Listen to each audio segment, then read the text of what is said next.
Daisy was not a Catholic, and I was a little shocked at the elaborateness of the lie. "When they do get married," continued Catherine, "they're going west to live for a while until it blows over."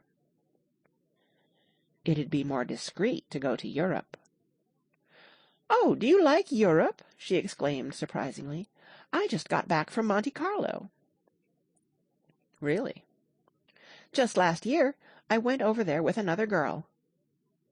"Stay long?" "No, we just went to Monte Carlo and back. We went by way of Marseille. We had over $1,200 when we started, but we got gypped out of it all in 2 days in the private rooms. We had an awful time getting back, I can tell you. God, how I hated that town." The late afternoon sky bloomed in the window for a moment, like the blue honey of the Mediterranean. Then the shrill voice of Mrs. McKee called me back into the room.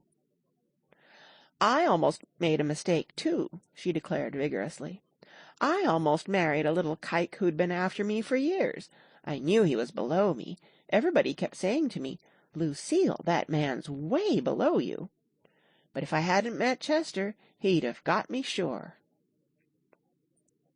"Yes, but listen," said Myrtle Wilson, nodding her head up and down. "At least you didn't marry him." "I know I didn't." "Well, I married him," said Myrtle ambiguously, "and that's the difference between your case and mine." "Why did you, Myrtle?" demanded Catherine. "Nobody forced you to." Myrtle considered. "I married him because I thought he was a gentleman," she said finally. "I thought he knew something about breeding, but he wasn't fit to lick my shoe." "You were crazy about him for a while," said Catherine. "Crazy about him?" cried Myrtle incredulously. "Who said I was crazy about him? I never was any more crazy about him than I was about that man there." She pointed suddenly at me, and everyone looked at me accusingly. I tried to show by my expression that I had played no part in her past. "The only crazy I was when I married him. I knew right away I made a mistake. He borrowed somebody's best suit to get married in, and never even told me about it, and then the man came after it one day when he was out. 'Oh, is that your suit?' I said. 'This is the first I ever heard about it.' But I gave it to him, and then I lay down and cried to beat the band all afternoon." "She really ought to get away from him," resumed Catherine to me. "They've been living over that garage for 11 years, and Tom's the first sweetie she ever had." The bottle of whiskey, a second one, was now in constant demand by all present, excepting Catherine, who felt just as good on nothing at all. Tom rang for the janitor, and sent him for some celebrated sandwiches, which were a complete supper in themselves. I wanted to get out and walk southward toward the park through the soft twilight, but each time I tried to go I became entangled in some wild, strident argument which pulled me back, as if with ropes, into my chair. Yet high over the city our line of yellow windows must have contributed their share of human secrecy to the casual watcher in the darkening streets, and I was him, too, looking up and wondering. I was within and without, simultaneously enchanted and repelled by the inexhaustible variety of life. Myrtle pulled her chair close to mine, and suddenly her warm breath poured over me the story of her first meeting with Tom. "It was on the 2 little seats facing each other that are always the last ones left on the train.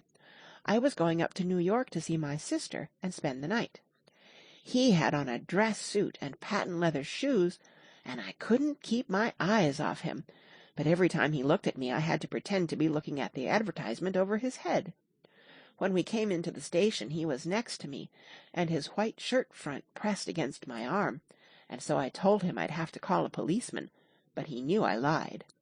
I was so excited that when I got into a taxi with him, I didn't hardly know I wasn't getting into a subway train. All I kept thinking about over and over was, 'You can't live forever, you can't live forever.'" She turned to Mrs. McKee, and the room rang full of her artificial laughter.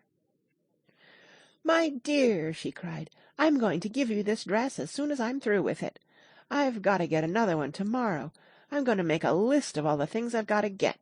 A massage, and a wave, and a collar for the dog, and one of those cute little ashtrays where you touch a spring, and a wreath with a black silk bow for my mother's grave that'll last all summer. I got to write down a list so I won't forget all the things I got to do." It was 9 o'clock. Almost immediately afterward I looked at my watch, and found it was 10. Mr. McKee was asleep on a chair with his fists clenched in his lap, like a photograph of a man of action.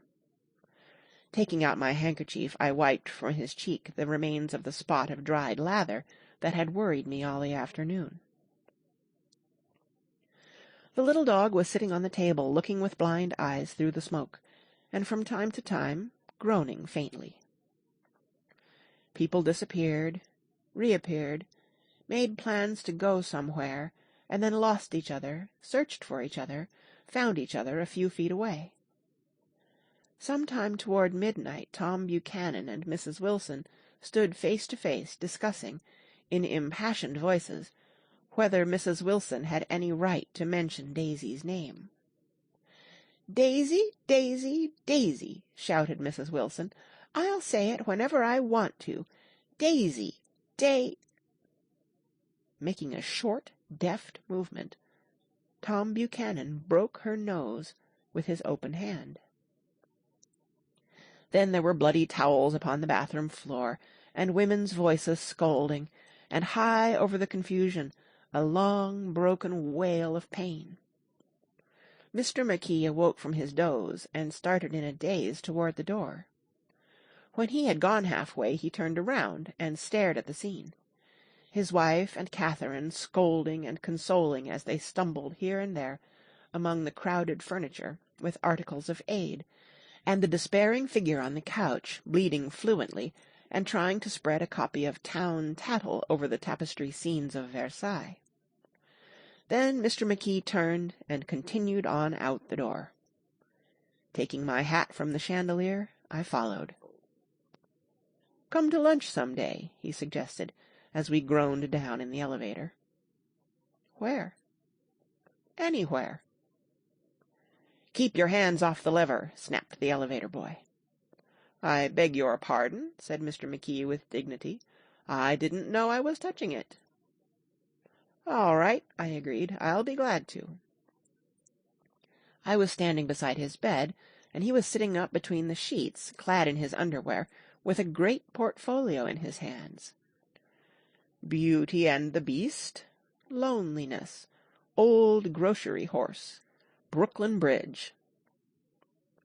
Then I was lying half asleep in the cold lower level of the Pennsylvania station, staring at the Morning Tribune, and waiting for the 4 o'clock train.